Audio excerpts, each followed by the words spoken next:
নেতৃবৃন্দকে দেখেছি তারা প্রায় সবাই সচিবালয় আলোচনার টেবিলে গেছে, প্রায় সবাই, এবং আলোচনার টেবিল থেকে বেরোয় বলেছেন যে পে কমিশন আমাদের দাবিগুলি খুবই যুক্তিসঙ্গত, এটা মেনে নিয়েছেন। আমরা সে আশা করেই আছি যে আমরা একটা ভালো পে কমিশন পাবো। সেখানে আমাদের এখনো অবস্থান, যদিও অর্থমন্ত্রী মহোদয় একটা কথা বলেছেন, কিন্তু রাষ্ট্রের প্রধান উপদেষ্টা তিনি কিন্তু এখনো কিছু বলেন নাই। তিনি কিন্তু আমাদেরকে বরঞ্চ পে কমিশনকে বলেছেন যে একটা ভালো পে কমিশন দিতে হবে কর্মচারীদের জন্য, সেই লক্ষ্যে কাজ করেন। তা আমরা আশান্বিত, আমরা আমাদের আশার আলো আছে যে আমরা ভালো পে কমিশন পাবো। আর আরেকটা কথা আমি বলতে চাচ্ছি আপনাদেরকে, সেই 90 সালে আমার চাকরি থেকে শুরু করে এ পর্যন্ত সে হান্নান ভাই আছে, মানে কি বলা হয়, সাক্ষী, কালের সাক্ষী, যে এই পর্যন্ত যত দাবি আছে কেউ এইভাবে আসে নাই, খালি হাতে আসে নাই। সকল দাবির জন্য আমাদেরকে আন্দোলন করতে হয়েছে, সে 90-তে করতে হয়েছে, 91-তে করতে হয়েছে, প্রতিটা পে কমিশনে করতে হয়েছে। আর আমার সাথে দেখা হয়তো হান্নান ভাই সহ, সালাউদ্দিন সেলিম সহ, সেলিম ভাই তো এখন নেই, আমার সৌভাগ্য হয়েছে আমার 2005 সালের পে কমিশনে সারা বাংলাদেশের সচিবালয়ের কর্মকর্তা কর্মচারীদের পক্ষে আমি কথা বলার জন্য সুযোগ পেয়েছি।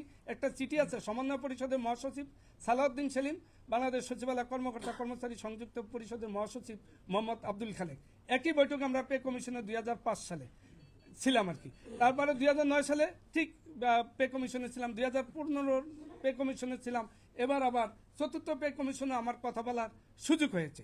তা আমরা আশান্বিত, আমি মনে করি যে আমরা আশান্বিত। আমাদের এই কষ্টের কথা বলার জন্য আজকে সমাবেশ, আমাদের কষ্টের কথা তুলে ধরার জন্য মহাসমাবেশ, আমাদের কষ্টের কথা তুলে ধরার জন্য আজকের এই মত বিনিময় সভা। আমরা সরকারি কর্মচারী, এটা কিন্তু আমাদের ভুলে যাওয়ার সুযোগ নেই। সরকারি কর্মচারী হিসাবে যে আমাদের নিয়ম নীতি আছে তার বাইরে আমরা যাব না, তার বাইরে আমরা কোনো কথা বলবো না। তার মানে কিন্তু আমরা কিছু বলবো না তা না, আমরা আমাদের কষ্টের কথা বলবো। আমাদের কষ্টের কথা কার কাছে বলবো? আমাদের অভিভাবকের কাছে বলবো। আপনারা জেনে খুশি হবেন, হান্নান ভাই জানে, প্রায় আমার সাথে যোগাযোগ করে। আমি অর্থ উপদেষ্টার সাথে কথা বলেছি, সবাইকে নিয়ে, অর্থ সচিবের সাথে করেছি, সর্বশেষ জনপ্রশাসন সচিব মহোদয়কে একটা কথা আমি বলেছি যে সচিব মহোদয়, এই গত সপ্তাহে যে আমি চাকরিতে ঢুকে আমি জানতে পেরেছি যে সারা বাংলাদেশে 20 লক্ষ কর্মকর্তা কর্মচারীদের অভিভাবক হলেন তিনি, যিনি জনপ্রশাসন সচিব। আমি আজকে জনপ্রশাসন সচিবের সামনে দাঁড়িয়ে কথা বলছি, সারা বাংলাদেশের কর্মচারীদের কথা বলছি।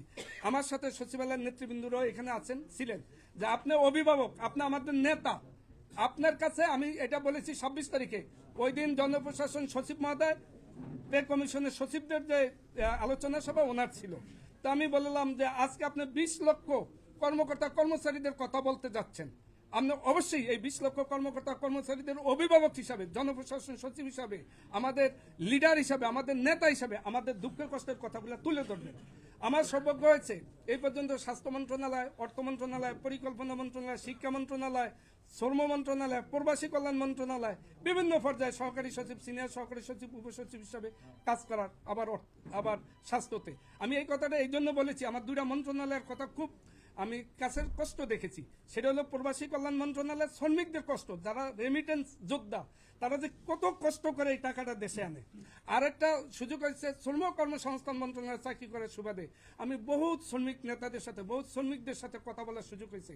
আসলে নিচের শ্রেণীর লোকগুলা খুবই কষ্টই থাকে, তাদের ভাগ্যটা সহজে খোলে না, তারাই চিল্লায়। আজকে দেখেন, কোনো সচিব, কোনো ঊর্ধ্বতন কর্মকর্তা, কোনো ডিজি, কোনো চিফ ইঞ্জিনিয়ার, কোনো পুলিশ কর্মকর্তা, মানে সিনিয়র লেভেলের কেউ মাঠে নেই, আছে। কিন্তু পে কমিশন যখন বাস্তবায়ন হবে দেখবেন সবার আগে বিল কিন্তু তাদেরটাই হয়, হ্যাঁ, আগে তাদের বিলটাই হয়। তাহলে আমি বলবো যে আপনারা শুধু কর্মচারীদের নেতা বলেন কেন, আপনারা বলবেন সারা বাংলাদেশের কর্মকর্তা কর্মচারীদের দাবি আদায়ের সৈনিক। আপনারা হলেন পে কমিশন যোদ্ধা। এই পে কমিশন যোদ্ধারা কি করতেছেন, সারা বাংলাদেশের কর্মকর্তা, সে যত বড়ই কর্মকর্তা হোক, সেই কর্মকর্তার দাবির কথাটা কিন্তু এই হান্নান ভাই বলছে, এই আপনারা বলতেছেন। আমি মিডিয়ার কাছে বলবো যে আজকে যে জাতীয় নেতৃবৃন্দের কথা শুনে আমি খুশি হয়েছি। আমার আহ্বান থাকবে এইভাবে যে আপনাদের কর্মসূচি সফল হোক, কিন্তু সেই ক্ষেত্রে আমরা সরকারের বিধিবিধান মেনেই চলবো। আমরা এই কথাটা আমি আপনাকে বারবার বলতে চাচ্ছি। আরেকটা কথা সবসময় বলবেন যে আমরা সারা বাংলাদেশের কর্মকর্তা কর্মচারীদের দাবি আনি, সে যত বড় কর্মকর্তা হোক, তার দাবিটা কিন্তু এই হান্নান সাহেব, আপনাদের মতন এই যে ভাইরা, অনেক ভাইয়ের নাম আমি শুনেছি, দেখেছি, এই মুহূর্তে বলতে পারবো না, এবং ইউটিউবে বিভিন্ন সময়ে বক্তব্যগুলি শুনি, আমি খুব সুন্দরভাবে শুনি, কে কিভাবে বলে। এই যে মঞ্চে যারা বসে আছে, ওই যে ভাইয়ের বক্তব্য আমি প্রায় শুনি, ওই ভাইয়ের বক্তব্য শুনি, আমি এনাদের কথা শুনি। এই জন্য উনি তো আমার অফিসে মাঝে মাঝে যায়, চমৎকার।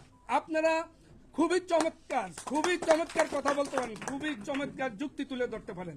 আপনারা গর্বিত সন্তান, এই 20 লক্ষ লোকের প্রতিনিধিত্ব করছেন, এর চেয়ে গর্বের আর কি আছে? এটা তো গর্বের বিষয়, আমি মনে করছি যে এটা গর্বের বিষয়। আমি যদি আজকে অবস্থানগত কারণে আপনাদের সাথে মিছিল করি না, মিটিং করি না, আমি কিন্তু একসময় মিছিল মিটিং করেছি। হান্নান সাহেব সাক্ষী, আমি 99 সালে চাকরির এই আপনাদের দাবির কথা বলতে যে আমি চাকরিচ্যুত হয়েছি, আপনারা চাকরিচ্যুত হয়েছি, আমি পিছটান দেই নাই, চাকরিচ্যুত হয়েছি, কিন্তু আমি দাবি রেখে ঘরে দেন চাকরিচ্যুত হয়েছে, চাকরি আসবে, কর্মচারীদের দাবি দিতে হবে, মামলার আসামি হয়েছি, আবার চাকরি ফিরে পেয়েছি। আমি পিছুটান দেওয়ার লোক না, তা আপনারাও পিছুটান দিবেন সেটা বলছি না, কিন্তু আইন মোতাবেক চলবেন। সরকারকে জানাবেন যে হ্যাঁ এটা আমাদের কষ্টের কথা, এটা আমাদের দুঃখের কথা, এটা আমাদের যুক্তির কথা, আপনি কেন মেনে নেবেন না? তা আমি মনে করি আমাদের প্রধান উপদেষ্টা শান্তিতে নোবেল পুরস্কার পেয়েছেন। কিসে? শান্তিতে নোবেল পুরস্কার পেয়েছেন। উনি আমাদের বাংলাদেশের গর্ব, আমি মনে করি উনি সারা বিশ্বের গর্ব। উনি যখন শান্তিতে নোবেল পুরস্কার পেয়েছেন, আমরা অশান্তিতে ওনার আমলে থাকতে চাই না, ওনার আমলে আমরা অশান্তিতে থাকতে চাই না।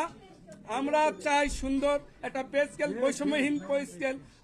আমি সরকার প্রধানকে এই আহ্বান জানাবো যে কর্মচারীদের দুঃখের কথাগুলো ইতিমধ্যে আমি মনে করি সরকারের কাছে চলে গেছে। ইভেন বিশেষ করে আপনারা যখন কমিশনে গেছেন, ওখানে আমার যেসব বন্ধুরা কর্মকর্তা আছে কমিশনে, তারা বললো যে ভাই এত সুন্দর বলতে পারে, এদের কাছে এত তথ্য আছে, এত যুক্তি আছে, তার জন্য কমিশনের গঠনও সহযোগিতা হয়েছে। এখানে আপনাদের একটা বড় অবদান কি জানেন?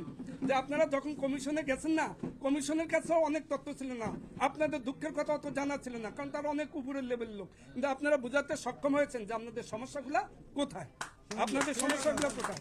আমি মনে করি আমরা আশান্বিত, আমরা আশার আলো দেখতে চাই, আমরা আশা নিয়ে বসবাস করতে চাই যে আমাদের পে কমিশন অবশ্যই হবে, আমাদের কমিশন অবশ্যই হবে। আমরা খালি হাতে ফিরে যাব না, আমরা খালি হাতে ফিরে যাব না। এই সরকারই আমাদেরকে সেরা পে কমিশন দিবে, এই সরকার আমাদের বৈষম্যহীন পে স্কেল দিবে, এইটাই আমরা মনে করি।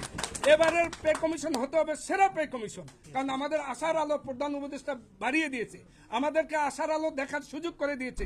উনি যখন পে কমিশনের সাথে বক্তব্য দিলেন, ওনার সেই বক্তব্য আমাদের সবার কাছে আছে, সেই বক্তব্যের পর আমাদের প্রত্যাশা বেড়ে গেছে, আমাদের পরিবারের প্রত্যাশা বেড়ে গেছে, আমাদের সন্তানের প্রত্যাশা বেড়ে গেছে, আমাদের অফিসের সকলের প্রত্যাশা বেড়ে গেছে। আমরা সেই প্রত্যাশা পূরণ করতে চাই, আমাদের সেই স্বপ্ন দেখাইছে, সেই স্বপ্ন আমাদের বাস্তবায়ন করতে চাই। সরকার চাইলে আমাদের স্বপ্ন বাস্তবায়ন করতে পারে। আমরা সরকারি কাজে নিয়মিতভাবে সরকারি কাজ করব, অফিস করব, আমাদের যখন কর্মসূচি হয় কর্মসূচিও পালন করব, আমাদের কথায় আচরণে আমরা বুঝাতে চেষ্টা করব যে আমরা সরকারি কর্মচারী। আমরা এই কথাও বুঝাতে সরকারকে চেষ্টা করবো যে আমরা একটা কথা আমাদের মনে আছে, আমরা সরকারি কর্মচারী, খিদার জন্য যত কথাই বলি না কেন, আমরা আইনের মধ্যে শৃঙ্খলা বজায় রেখে, সকল কিছু বজায় রেখে আমরা আমাদের দাবির কথা বলতেছি। আমরা এই কথাটাও সরকারকে বুঝাতে চাবো, আমরা এটা মিডিয়াকে বুঝাতে চাবো, আমরা এটা দেশবাসীকে বুঝাতে চাবো। তবে এই মুহূর্তে আমি বলি, আজকে আমাদের একটা স্লোগান হতে পারে, সবার আগে সরকারি পে কমিশন, সরকারি কর্মচারীদের পে কমিশন। তাহলে আজকে আমরা একটা স্লোগান থাকতেই পারে আমাদের, সবার আগে ওকে, থ্যাংক ইউ। আপনাদের প্রতি আবারও শ্রদ্ধা জানিয়ে আপনাদের ভবিষ্যৎ উজ্জ্বল কামনা করে আপনারা ভালো থাকবেন, ভালো নেতৃত্ব দিবেন, প্রশংসার যোগ্য নেতা আপনারা। আমি আপনাদের বক্তব্য শুনে কি বলবো, মুগ্ধ হয়েছি, এত সুন্দর সুন্দর বক্তব্য দিতে পারে আপনারা। আমি মনে করবো হান্নান ভাইকে বলে যাব, আপনাদেরকে বলে যাব, মাঝে মাঝে যদি আমাকে ডাকেন, আমি শুধু আপনাদের কথাগুলো শোনার জন্যই আসবো, কি করতে পারি জানি না, তারপরেও বলবো আমি যেহেতু একটা অবস্থানে আছি, আমার পক্ষ থেকে সর্বাত্মক সহযোগিতা করব। সবাইকে ধন্যবাদ, আসসালামু আলাইকুম।